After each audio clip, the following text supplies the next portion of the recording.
Okay, so I think we'll go ahead and get started. I apologize for the confusion. I think we were as confused as everybody else in terms of where we had to be, when, etc. But we're all here. Okay, so we'll just jump right into this. So this is today we'll be talking about buprenorphine inductions without withdrawal, formerly called microdosing, now called low-dose inductions.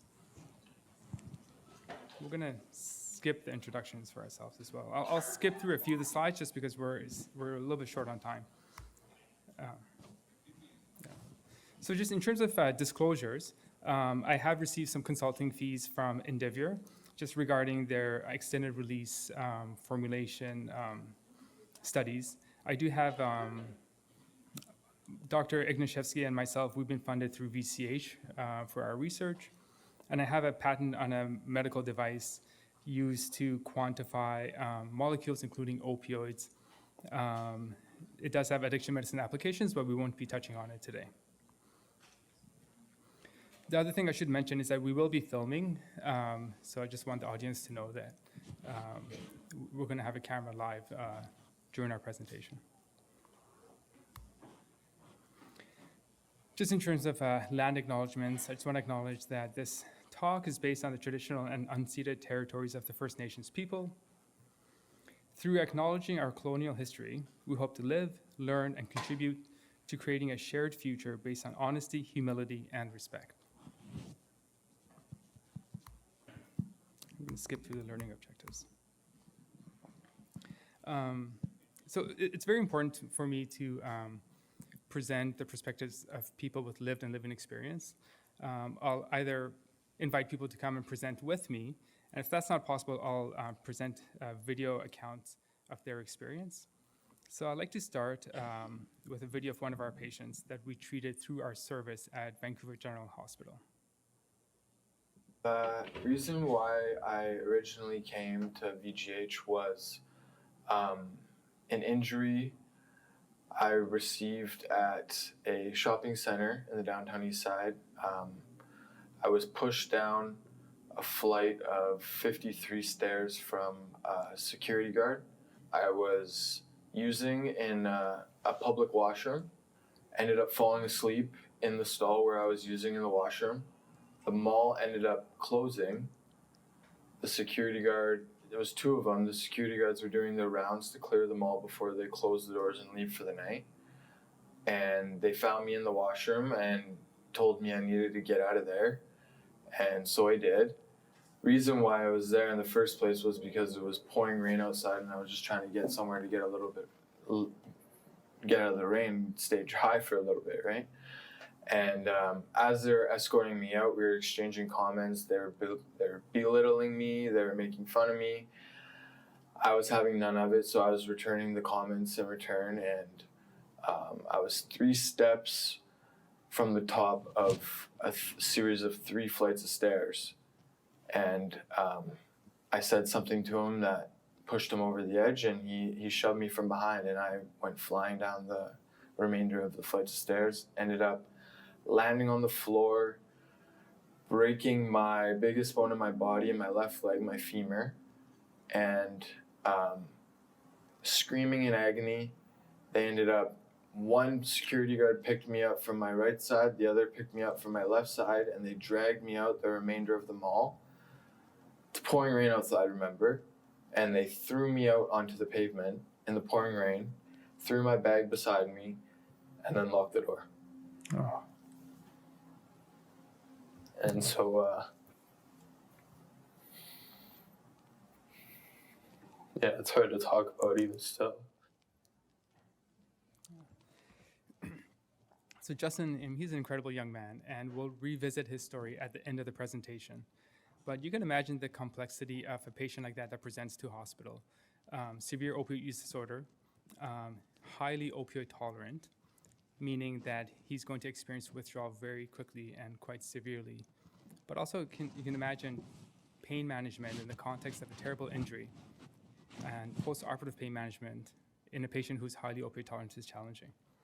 In addition to this, he was at that time using methamphetamine, and he was also psychotic and extremely agitated. So multiple facets to his presentation. And we'll walk through some of the protocols we used to manage Justin, and then we'll hear from him later in the presentation. I want to quickly switch gears just because people often ask us, how is it that we've been able to come up with so many protocols through our program? And I thought this might be an interesting way to demonstrate that. And when we think about where imagination and creativity comes from, we can look at 3 different circuits in the brain. So there's the central executive network, dorsolateral prefrontal cortex. And that's sort of where we use external cues and we pull ideas together. And that can be correlated with the default mode network. And this is our imagination network. This is where we have sort of free flow of thoughts. This is where we're coming up with new ideas. And some of us on our team are more on the default mode network, and some of us are more on this central executive network. So we'll come up with ideas and we'll bounce it off of each other. And through that process, we'll come up with new protocols. And all of our protocols have been based on problems that we've encountered with our patients and need for new solutions. And finally, there's the salience network. Now, this is the network that delineates to us what's meaningful, and it feeds into these other 2 networks.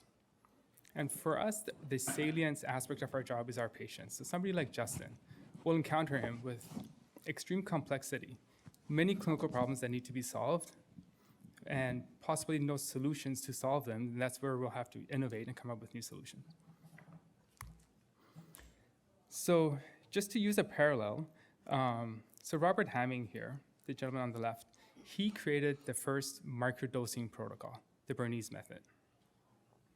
And I bring this up because most new ideas or most innovations people think of as being brand new ideas, which is not the case.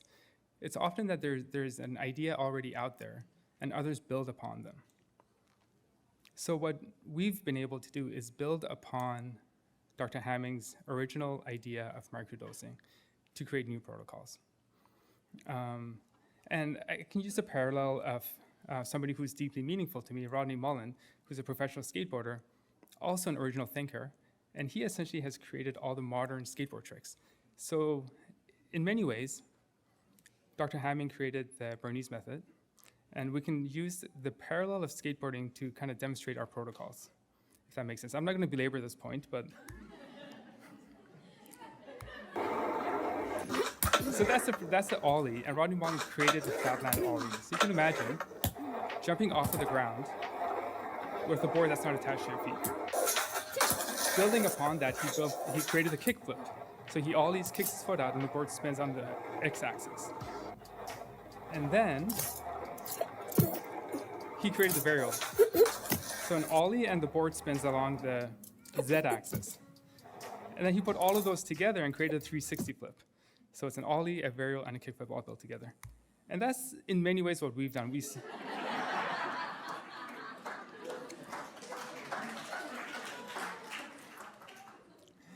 In many, I would never put myself on the same league as Dr. Hamming and Rodney Mullen, but in many ways, we started with the Bernese method, and we've kind of built tricks upon tricks, okay. So getting a little bit more serious, we are in a toxic drug death crisis right now. We have more people dying a year than have died from COVID in our province, but 3 times the number of people that died at the height of the HIV/AIDS epidemic die every year because of the toxic drug supply. And today, in British Columbia, 6 people will die of overdose. So now let's look at what treatments we currently have for opioid use disorder, and we have many, and they're all based on opioid agonist therapy. So we have buprenorphine, methadone, 24-hour extended release morphine. We have the IOD, or injectable opioid agonist therapy program, and extended release buprenorphine. And for the purposes of today's talk, we're going to focus on sublingual and extended release buprenorphine. Just very quickly, I want to touch on the pharmacology of buprenorphine because I think it's important when we talk about the reasons we designed our protocols the way we did. So buprenorphine, semi-synthetic opioid, high affinity for the mu receptor, partial agonist on the mu receptor. Being partial, it's also partial with many of its side effects, including respiratory depression. Now, in theory, there's a ceiling effect with regards to respiratory depression. Now, for many of our patients who use fentanyl and are highly opioid tolerant, this is true, but I would caution it's not always true. So for instance, in our program where we might use sublingual buprenorphine off-label for pain, you can run into trouble even with 1 or 2 milligrams of buprenorphine with respiratory depression. So I'm talking about maybe the elderly patient who's relatively frail and opioid intolerant, and maybe we need to rotate them from a full agonist to partial agonist. We have to be very careful. Just a little bit more about the pharmacokinetics of buprenorphine. And just for the purposes of time, I'm going to highlight 2 points. I just want you guys to sort of parking lot this in your mind that the maximum plasma concentrations of buprenorphine, they develop between 40 minutes and 3.5 hours. And not the half-life, but the duration of action of buprenorphine is based on the dose. So you actually need about 8 to 12 milligrams to have 24 hours of action.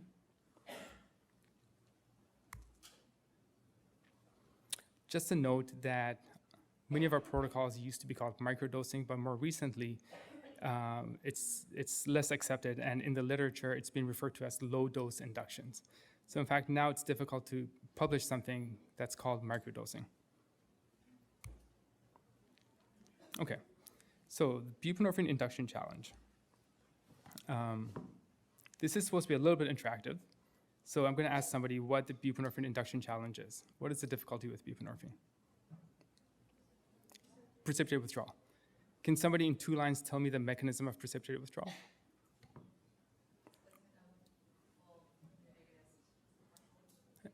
Okay, and then what happens? Okay, so, okay. You've fallen into my trap. So that's how it's often described, right? We're replacing a full agonist with a partial agonist, and that partial agonist outcompetes the full agonist but doesn't provide enough agonist effect, so you're at an opioid deficit and you go into withdrawal. So I just made up a fake graph here, and let's just say, so we have opioid effect on one side. Can you guys see that? Yeah, we have opioid effect on this side, and we have time here. And let's just say an individual uses about fentanyl, and let's say about 20,000 mics of fentanyl per day, which is realistic, and in fact, on the low side. And let's just say you give them 16 milligrams of buprenorphine. So the thought is, if 20,000 micrograms provide 100% of the opioid effect that they need, 16 milligrams may provide much less, is what we're arguing. So let's just pick a number, 30%. So then they're at an opioid deficit, and they go into precipitated opioid withdrawal, in theory. But here's the question. What if we microdose them or low-dose induce them, and over 48 hours, we get them to 16 milligrams? Now that's meeting their opioid requirements. They're no longer experiencing cravings or withdrawal. It could be 32 milligrams, doesn't really matter. So why is it that it's the same molecule at the same dose, but here it's not meeting their opioid requirements, and here it is? All right, so we have to reconcile that concept. And one of the things to think about is when people use opioids for a long period of time, particularly opioids that are highly lipophilic, high intrinsic activity, high affinity for the mu receptors, receptor level changes happen in that individual in the CNS. So we're talking about internalization of the receptors, G-protein decoupling, desensitization, etc. That's why you need much more of that same opioid to produce the same effect. You develop tolerance, and the amount you need goes up and up and up.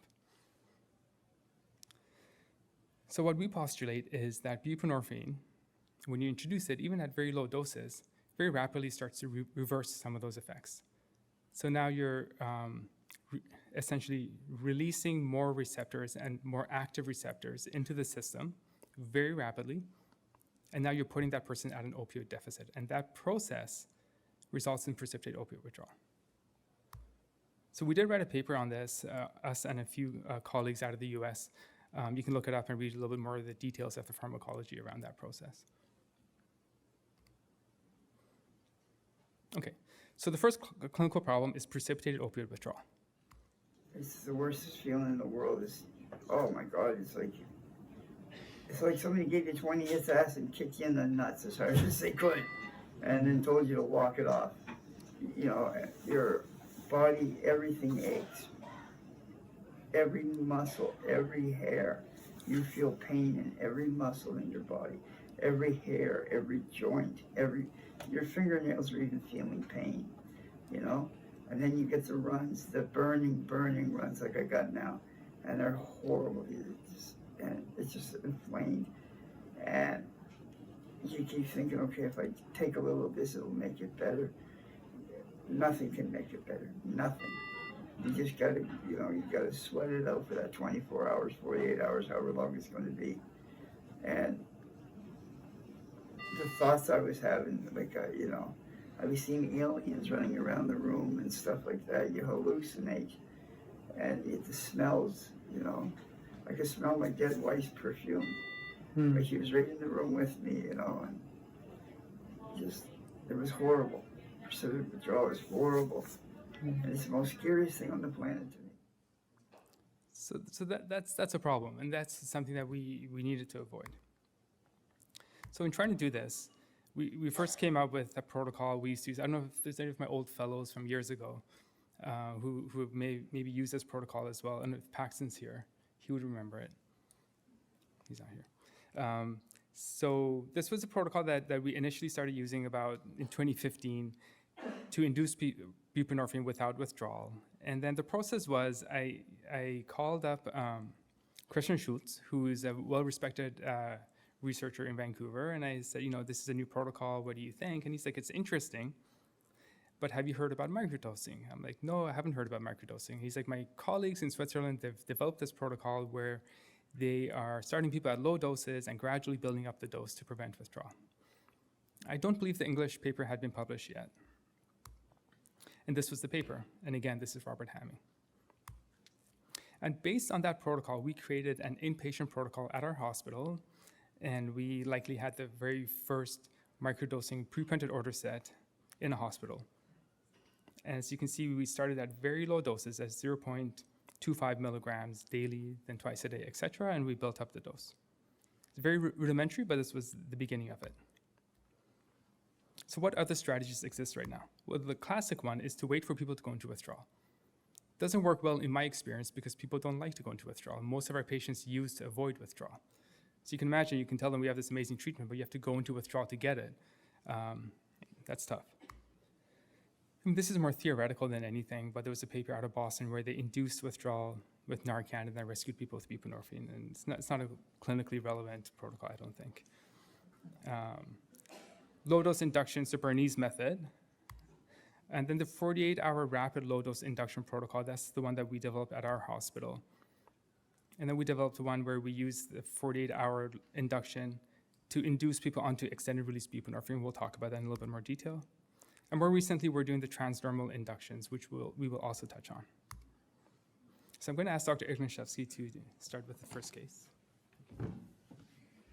So as you can see, the patient story is really central to the innovation that has come from the use of low-dose inductions in buprenorphine, and we'll use the case of CM to talk through some of the shifts that have happened in terms of protocols and as they've been adjusted. So CM is a 16-year-old female patient who was admitted to Vancouver Children's Hospital after an overdose. She had been using with her partner in the community setting and overdosed, received CPR in the context of a very low GCS, and thankfully her partner had naloxone and was able to administer that, and she then presented to the hospital. In hospital, her urine drug screen was collected and was positive for fentanyl, opiates, as well as amphetamines. By history, from a medical and psychiatric perspective, some of the concomitant problems included untreated hepatitis C.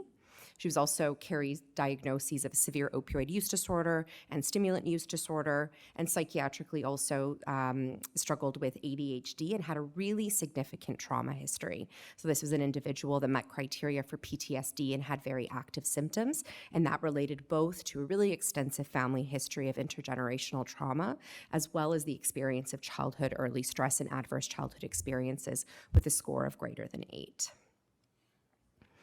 Adding a little bit further to the social experience of this individual, she was somebody who was under a voluntary care agreement with MCFD, and that was relating to protective concerns and the challenges in the parent-child relationship problem. And so while she was living under MCFD care, she was living in a group home for youth with high-risk behavior, high-risk substance use, and despite having access to that environment to sleep, to live, she actually spent much of her time in the community and in NFA environments. She maintained a lot of contact with these attachment figures in her life and was able to identify that her mother was a close support for her. Similarly, her MCFD caseworker was identified as somebody that was very supportive. And she also had a very good institutional therapeutic rapport with BC Children's Hospital, where she had a longitudinal relationship, viewed it as a safe place to come in the context of an overdose for management, support, and treatment. In terms of the substances that she was using at this time, she had endorsed the use of intravenous fentanyl at a dose of 0.5 milligram to 1 milligram daily, and the last use was at the time of the overdose. In the recent past, this was one of many opioid overdoses and had had over 5, all of which had required administration of naloxone for reversal. She was also using intravenous crystal methamphetamines on a daily basis and was quite articulate and able to express that one of the major drivers of use, which especially as psychiatrists, we want to think about what perpetuates these ongoing use patterns for individuals despite a statement of wanting to make significant changes in their lives. And what she said was that intoxication played a role of numbing and avoidance. She was able to, quote unquote, take the pain away. And in that way, she was talking about the ongoing reminders, traumatic re-experiencing of all of those early life stresses and that intergenerational trauma that was so prominent in her family. And in spite of the effectiveness of that strategy, she was able to recognize the downsides that came with it and expressed a goal of cessation and abstinence from the use of fentanyl. Following a collaborative discussion around treatment options, she selected the use of buprenorphine. And one of the challenges that arose in this situation was trying to match a treatment strategy with an individual with high opioid dependence, trying to manage that at discharge. She was seen in the emergency department, but didn't have ongoing care needs with a plan to have ongoing management in the community. And there was the recognition that there is, novel low-dose induction strategies to avoid the risk of precipitating withdrawal. And so the Bernese method was discussed. But in order to match that to the 5-day work cycle of a outpatient clinical setting, there were some shifts that happened. And so initially, the 7 to 10 day or the Bernese method, which can actually take much longer depending on what is comfortable and what is well managed, well tolerated, I should say, by the patient, can be escalated or slowed down. And so that's where initially a truncated protocol of trying to do this over the course of 5 days was developed. And you can see here that this follows sort of the same similar mechanics of the, this is the example of the 7-day protocol. And here I show you the example of the 5-day, which started with a slightly higher dose of buprenorphine. So instead of starting at the quarter tablet or 0.25 milligrams, it was the initiation with 0.5 milligrams without the experience of precipitated withdrawal, and then gradually increasing it from there.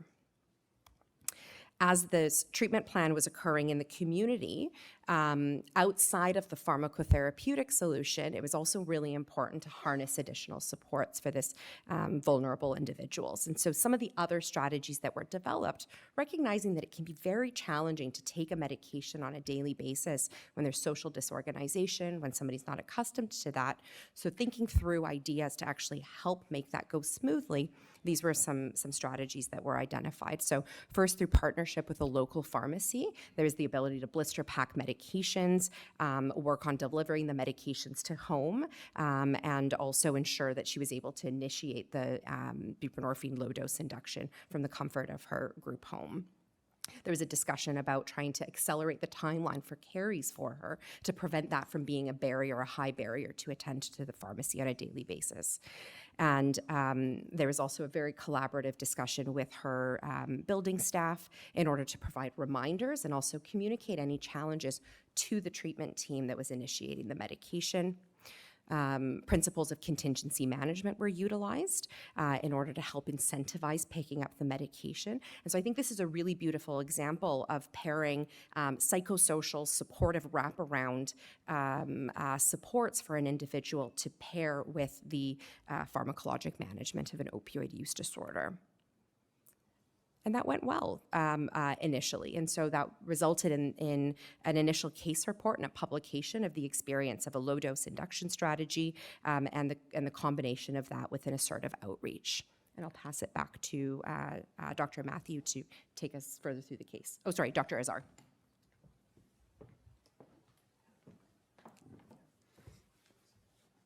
So although we have had good success using this protocol in an outpatient setting, in this circumstance, it didn't work that great. So 8 days later, she's brought back to the emergency department with another fentanyl overdose. Now she's malodorous, disheveled, so has deteriorated even further. Her urine was positive for fentanyl and methamphetamine. And so she told us that she was not able to complete the low-dose induction. She lost the bubble pack and she relapsed. So it just speaks to her social circumstance, level of disorganization, etc., that even the bubble pack was not able to be successful. Her goal hadn't changed, though. She was striving towards abstinence, and she wanted to give buprenorphine another kick of the can. This time she had cellulitis, and she was going to be admitted for about 3 days, so we had some time. So then this is a problem number 2.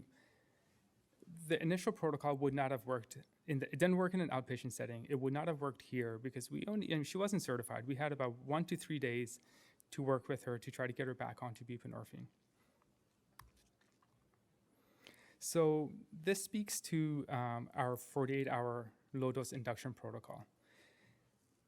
And the way we developed this protocol was initially when we were doing the more Bernese-type method induction, we were, like Dr. Ignaszewski indicated, we were starting at very low doses, like 0.25 milligrams once a day, then twice a day, et cetera, et cetera. So we needed to alter this. And by now we knew that at 0.5 milligrams, it's essentially impossible to cause precipitated withdrawal. So like Dr. Ignaszewski described, we had created the 5-day protocol. But even with the 5-day protocol, sometimes between 1 to 2 milligrams, there was a risk of precipitated withdrawal still.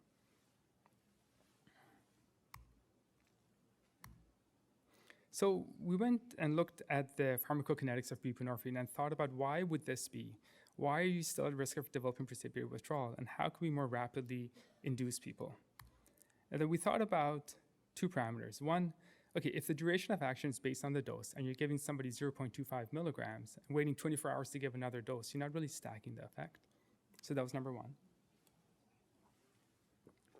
And then, okay, if we're going to dose it more rapidly, how can we do this without going over a threshold and causing precipitated withdrawal?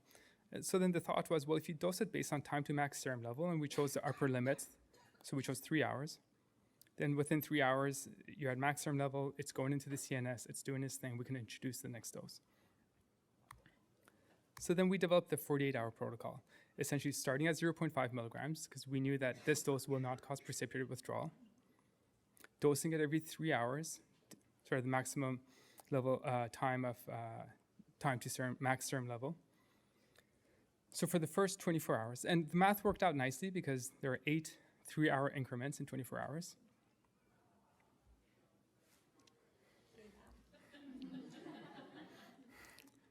So starting at 0.5 milligrams in the first 24 hours, you have 4 milligrams, right? And the second 24 hours, we went up to 1 milligram every 3 hours and 8 doses. Now you have 8 milligrams in 24 hours. You have good receptor coverage, and you can introduce a treatment dose. And this has been revolutionary. I mean, it's a protocol that's been used in hospitals now all over the world, extremely robust. We have the first RCT on this protocol at our hospital. What's interesting is that we're comparing it to standard inductions, and the problem we're having is that 100% of the people in the standard induction have dropped out. And it just speaks to the fact that nobody wants to go into withdrawal. So when they're given these, they're randomized and they go to the standard arm, many of them will then drop out and want to do the microdosing induction protocol outside of the study. So what does that look like? So essentially, again, if that individual is using 20,000 mics of fentanyl, and if we give them 16 milligrams of buprenorphine off the bat, you're going to get precipitate opioid withdrawal. So we're doing that over 48 hours, starting at low doses and gradually building up the levels and gradually inducing those receptor level changes. But the key to success for this protocol is that you have to hit them hard with a full agonist during those 48 hours, because you can imagine at time 0, they're starting at 0.5 milligrams of buprenorphine every 3 hours. That's not enough to meet their opioid requirements. All it's doing is inducing those receptor level changes. So you have to treat them aggressively with a full agonist. So now in our hospital, of course, we would use morphine, hydromorphone, etc., as a full agonist to treat withdrawal. But we've more increasingly come across a cohort of patients that have extremely high opioid tolerances, to the point where IV hydromorphone sometimes is not enough. And for this reason, we developed a fentanyl induction protocol. So we're calling it SIFI, Symptom-Inhibited Fentanyl Induction. And I'm not going to get into the details of this protocol, but it's interesting to demonstrate the tolerances that we're dealing with. So basically, this protocol is designed based on the pharmacokinetics of IV fentanyl. So we provide IV push fentanyl. IV push fentanyl takes 4 minutes to get to the CNS, so we're providing it every 5 minutes. And the doses are inhibited based on a sedation scale or patient indication of comfort. So we'll keep giving it every 5 minutes. Once they're comfortable or they meet our sedation score, then we consolidate the total amount, and we get 50 to 100% of that every 1 to 3 hours. So about 2-3 years ago, 4,000, 5,000 would really be the max that people would require. And it's still a lot. You can imagine 4,000 mics of IV push fentanyl every 1 to 3 hours. More recently, we're going 8,000, 10,000, 15,000 mics it's requiring to meet patients' opioid requirements. Fortunately, we're still able to get them onto opioid agonist therapy by keeping them in hospital using this protocol and then rotating them onto the OAT of their choice. We've recently received ethics approval to do a study on this protocol as well. This just demonstrates this patient, you can see, was receiving 8,000 mics IV push. She lost her IV access here, left hospital to use. She came back, we were able to get IV access, and she remained in hospital.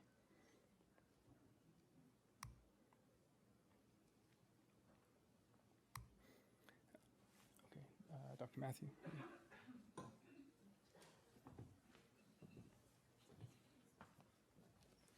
Thanks. I'm just going to be speaking briefly to the third part of the case.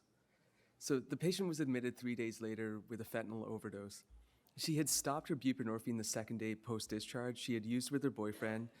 She was using 0.5 to 1 gram of IV fentanyl daily. And when she returned to the hospital, she still had the goal of abstinence.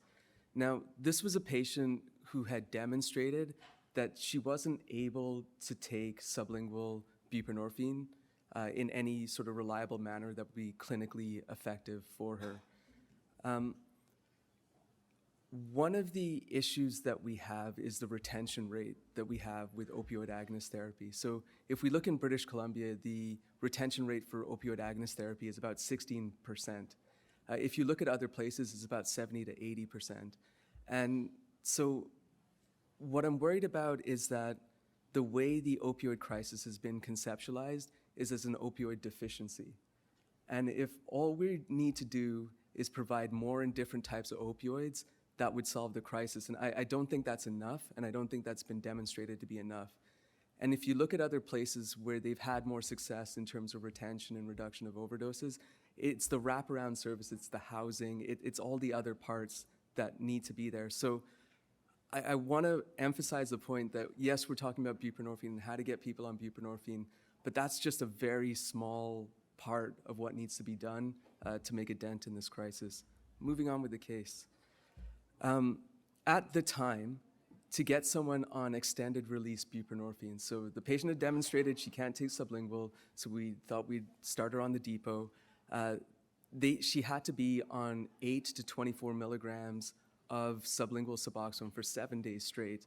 And this is someone that's not reliably going to stay in hospital for the time needed for induction. As a result, we used the 48-hour strategy to get this patient onto the extended release Suboxone. So this was the case, this was the case report that was published based on the protocol. And this really isn't a team effort. I mean, Pouya's coming up with all of these protocols, so he's the one inventing them. So for the induction course, when we started the patient, her COW score was 6. It was unchanged throughout the course of the induction, and there was no indication of precipitated withdrawal at any time during the course. And then she was discharged home a few hours after the administration of the extended release buprenorphine. I'll hand it back to Pouya.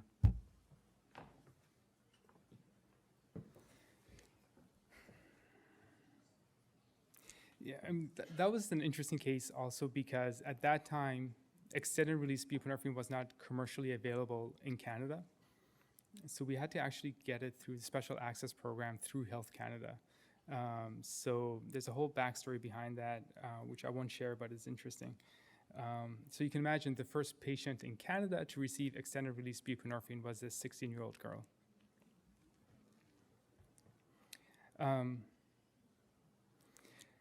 So a couple more problems. So we have this induction protocol that works beautifully in hospital, but you have to be dosed every 3 hours.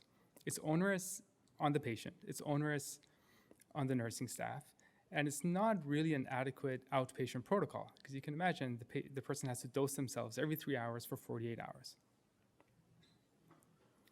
So the thought was, how can we make this a less onerous protocol, and how can we change it for it to be more amenable in an outpatient setting?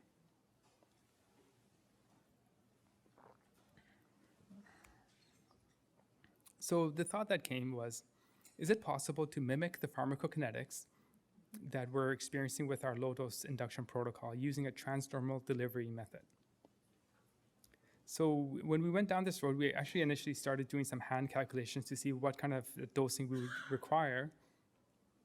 And Nick, Martha, and I we had a group chat and we were going back and forth trying to figure this out. And then we sent it to Dr. Anil Maharaj. He's our PK expert at UBC, and he helps us with computer modeling. So you can see in this graph, the lower graph, this is our, okay, so we have serum concentrations here, and we have time here. And each bump is one sublingual dose, so 0.5 milligrams, another 0.5 milligrams, et cetera, and you can see the serum levels that we achieve through this protocol. Here's 24 hours. And then we bump up to 1 milligram, and you get slightly higher serum levels. Here we can move forward with the induction. So through computer modeling, we're able to determine that if you start the patient on 6 20 microgram patches at time 0, add 6 more at time 24 hours, you can mimic the pharmacokinetics of our low-dose induction protocol. And in fact, this protocol works beautifully.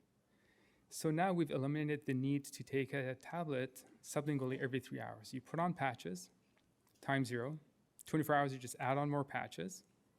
48 hours, you start the induction dose, you take off the patches.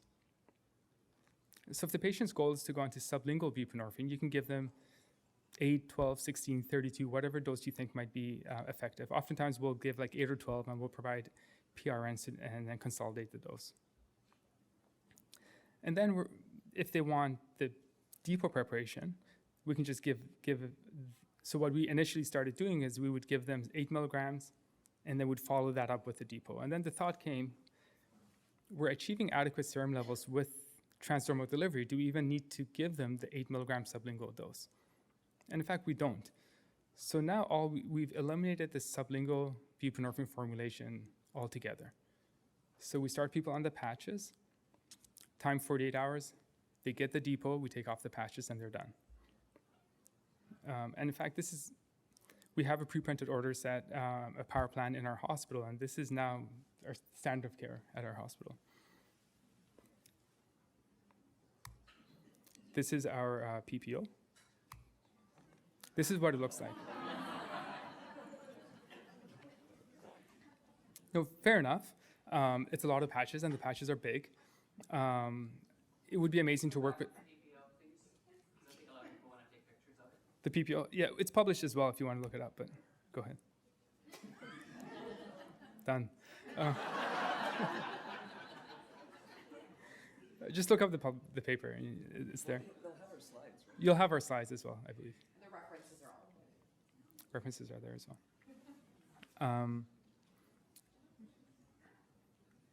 So this was the first paper we published on this. This is and this is the second paper. Really game changing. Like, this has changed the way we practice in a very positive way. We do have a new protocol that we're submitting for publication on Monday. It's a take on this, and it's super exciting. But I'll say that if you go back here, what's interesting, and we're going to be publishing on this as well, but serum levels continue to rise gradually from time 48 hours for 7 days if the patches are on. So if you're doing this in an outpatient setting, the patient doesn't have to come back in 48 hours. They can come back next week, just leave the patches on, and they can get induced. In theory, if you had more convenient dosing of the patches, you could use the patches as maintenance therapy and just change them every week. I know it could be presumably one patch that would provide adequate dose. So I don't know, maybe another delivery method for somebody who doesn't want to take the tablet. Some of our patients say they don't like the taste. Some patients don't want the injection.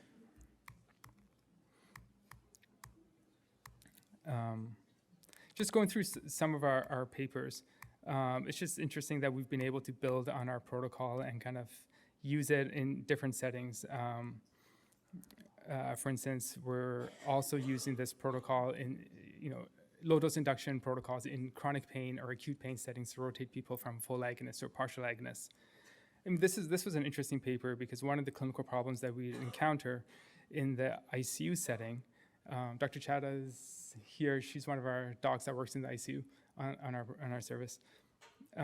Mechanically ventilated patients, they might be in a full agonist infusion, fentanyl or hydromorphone. When it comes time to extubate them or wean mechanical ventilation, oftentimes the infusions are weaned as well. Some of these patients will go into withdrawal. Furthermore, the full agonists reduce respiratory drive, so you have hitting somebody hard with a high dose full agonist because they're very opioid tolerant, which makes it even more difficult to wean mechanical ventilation. So the thought was, how can we meet their opioid requirements, not as a means of starting opioid agonist therapy, but just as a molecule to meet a patient's opioid requirements, but at the same time not reducing their respiratory drive significantly. And so we decided to low-dose induce patients who are mechanically ventilated just to aid in extubation. It works beautifully. Here's some more papers. I won't go into details of these. Okay, so this is, we had a patient recently, about 4 weeks ago, that was admitted to our service. Interesting backstory for this patient. So his dad was at his side, and he was admitted with a fentanyl overdose. So his dad told me that, we paid $40,000 for him to go to a private treatment program to get onto buprenorphine. It failed, and he left. And his dad said that, I've had to rent out our family home just to be able to support my son. And he was admitted to hospital on the fentanyl patch program with another overdose. So, we said, we can get you onto Sublocade, which was something he wanted. Very quickly, without withdrawal, he didn't believe us, but he put his trust in us, and we gave it a shot. And then he sent us this thank you note. So he said, your method of getting me off of illicit opioids has been working absolutely perfectly. My dad is my best friend, so I don't hide things from him. So being under your care and getting the most amazing treatment not only is a huge relief for me, but also my dad and my mom. So my whole family thanks you. While I was admitted to VGH, over the course of days, you got me to a point that I've been wanting to get to for years. Your method of getting people off of opioids is pretty much a miracle. My daily stress level has already plummeted, knowing that I don't have to constantly worry about getting my next lump of drugs. People who are in the situation I was need to know that it is possible to get off of fentanyl without having to go through horrible withdrawal. People need to know how you've perfected that procedure. Thanks again. Yes. Yeah, you want to introduce yourself? Oh, hello, my name's Ryan, 20 years old, and I'm on the Suboxone program. Yeah, I started microdosing by ICY here. I have no more cravings every day. That's every day consistently. As soon as I wake up, like I don't have the cravings. Even if I didn't take the Suboxone, I already had the Suboxone in my system. So like I wake up not wanting to use or frustrated about that at all. Yeah. So it's working very well for me. I was using I bought like a half ball and it'd be gone in a day. And then you started the Suboxone microdosing, Yeah. so small doses, and then you were still. I'm guessing you were still using it down, sort of during the microdosing for some time. I used I think I used once or twice when I was doing the microdosing. Yeah. Because it was too small of a dose for me Yeah. to even feel anything. Yeah. And plus my buddy overdosed in front of me, and that's the first time I've ever been on that side of the table. So Okay. it's me the one overdosing.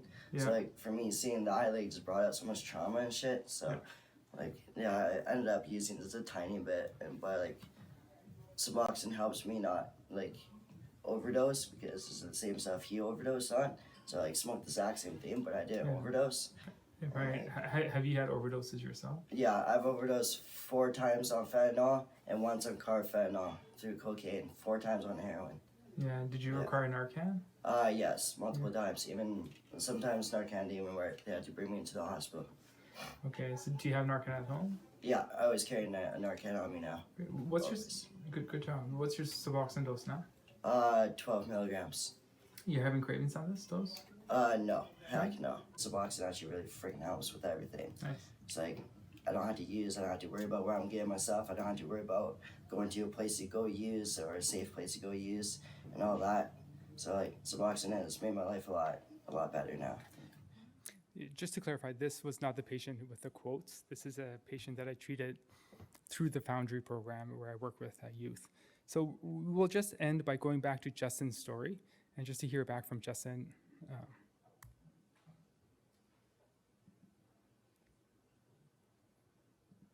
I've been clean since October 1st last year. Yeah. Thank you. We did try the detox at first, and it wasn't an opportunity.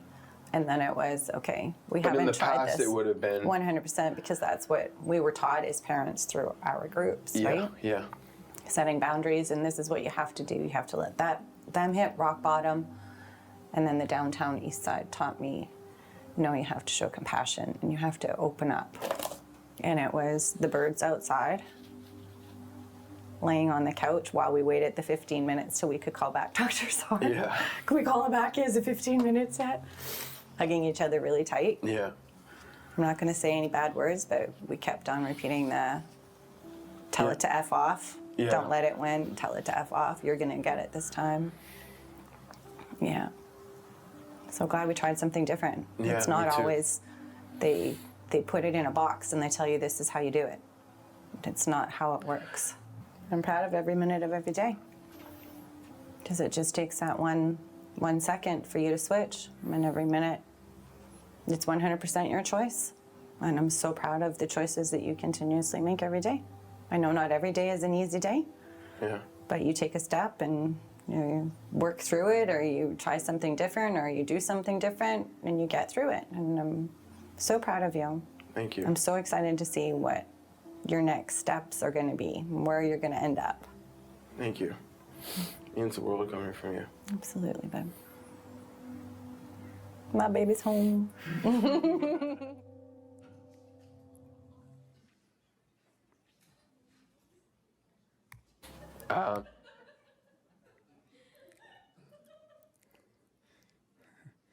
I just want to put a plug in for our team at VGH and the frontline staff that work with us. So we work very closely with our social worker, Emily, Jennifer, our nurse practitioner, Victor, and Jess, our nurses. And our team is really like a family, and we rely heavily on our allied healthcare staff to sort of make us better physicians and more effective physicians. I wish they could be here with us, but they're working while we're here. So here we are. So thank you, everybody. We can take questions. I know we're over time.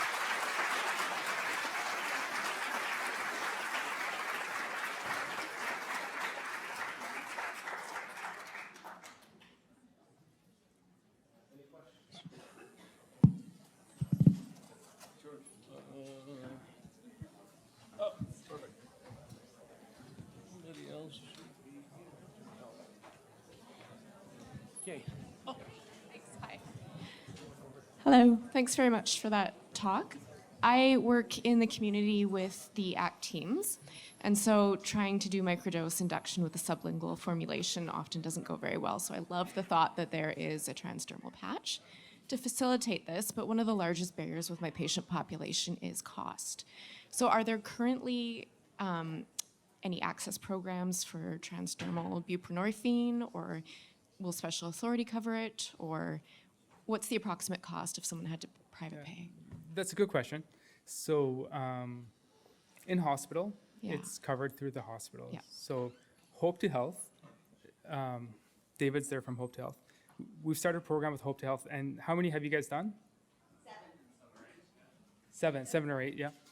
So Hope to Health is covering the cost for their patients. I've done a few through Foundry. The cost is between $700 to $1,000. But to keep in mind, when we first gave the first depot buprenorphine dose, it was $1,500 US, and it was not approved by Pharmacare, and now it's approved, and you no longer need special authority. So I think we can advocate, and my hope is that it will eventually be covered.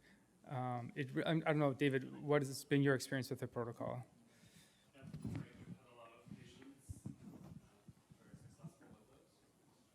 Yeah, yeah. Yeah, so that's an outpatient setting experience right there, so, yeah.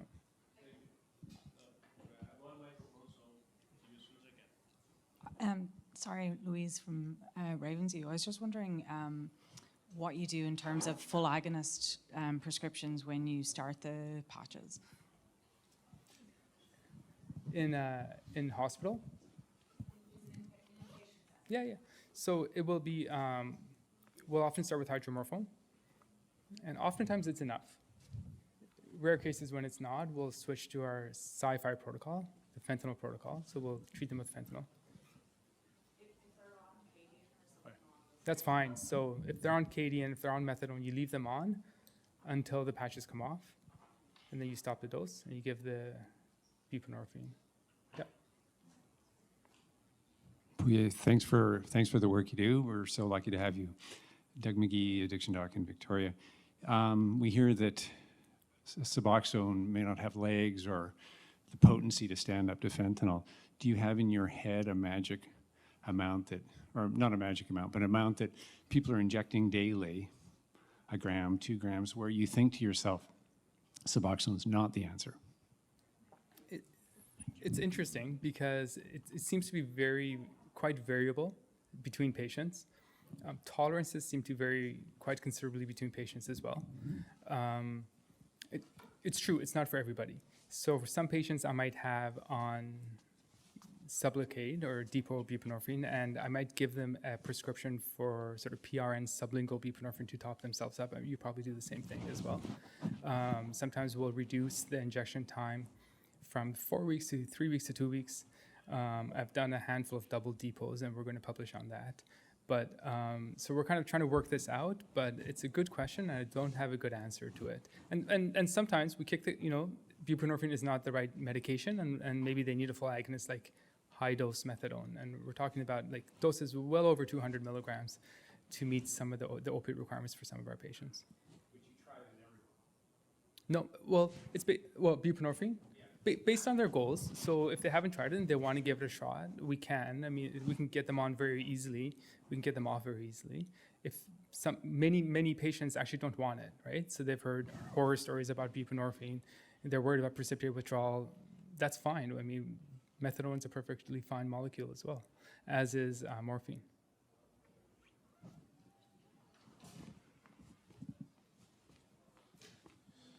Burning my lunch before lunch. Thanks for that great talk, Pouya. It was great. When I was doing this on an outpatient basis years ago, I used to use 2 patches because each 20 microgram patch will deliver about 0.48 of a microgram in a 24-hour period. And so if you put on 2 patches at a cost of about just over $100, is there an advantage to doing your way with multiple patches at a higher cost? Or once you get 2 patches on, it's about 0.96 of a milligram, and then just switch to the sublingual formulation? Is there an advantage to doing it that way? I worry that we won't meet because, and you're right, that has been done, but I suspect many of those patients are still experiencing withdrawal.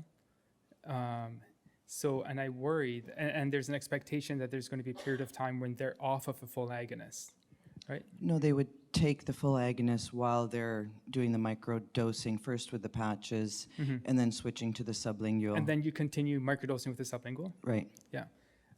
In my mind, I would do one or the other. So we have a perfectly fine, robust microdosing protocol that we can use, dosing every 3 hours. The whole point of going to the patches only is to avoid the need to have to dose and to have a more convenient protocol that we can use inpatient and outpatient. So in my mind, I would do the patches and achieve this adequate serum levels with patches only, or do the tablets. I'm not sure about going back and forth between tablets and patches. It's another way of doing it. Yeah. I'll add, Mandy, I think the other advantage to the 6 patches is in being able to do this over the 48-hour period is we know motivation is so changeable for our patients. So being able to mobilize the treatment response very quickly and get them on an effective dose of treatment within a 48-hour period, I think we've experienced more success with that than thinking about the 7 or 10-day protocol. And I think that would be the experience usually with using a reduced number of patches. Yeah, timing, very good point. Yeah, timing is super important. We're going to take one last question because, as you know, we're running late on lunch, and I want to make sure that everybody gets some lunch before the next sessions. And by the way, they're going to be around, so you can always just reach out to them and get the questions answered. Thank you. Thanks. Just one quick comment. I was involved in the most recent transdermal induction at Hope to Health, and the patient actually ran into what I think ended up being benzo withdrawal. So just something to think about. That they attributed it to precipitated withdrawal, but after assessing them, I think it was actually benzo withdrawal. We did a Valium taper, and they seemed to do much better. So I think just something to think about when we're doing that. And another question is probably, this is just my misunderstanding of pharmacology, but what would happen if you just gave like 48 milligrams of buprenorphine sublingual as one shot? Would that precipitate withdrawal, or would you meet that like 100% opiate gap? Yeah, go ahead. I mean, now I have to read his mind. It's a good thought, and people have thought about that as well. So you may have heard of the concept of macrodosing. We have to be very careful with definitions. So macrodosing is that same concept of providing large doses all at once, right?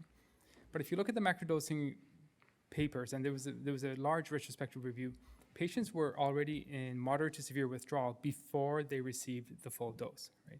So if somebody is, and that's in fact something we've been doing for years. We used to call it treatment dose inductions, where our induction protocol was the treatment dose. So if somebody was in full opioid withdrawal, we would just give them what we thought would be their treatment dose, like 16 milligrams or whatever, all at once. And that was fine because they're already in withdrawal. If they are not in withdrawal, you will induce precipitated withdrawal. It's going to happen, and it's bad. So sometimes macrodosing is misconstrued. So Andrew Herring is a good friend of ours. We've published together. He's been advocating for macrodosing, but you really have to, he's out of California, but you really have to look at the definitions and sort of the applications of the different protocols. Yeah, good question. I'm glad you brought it up.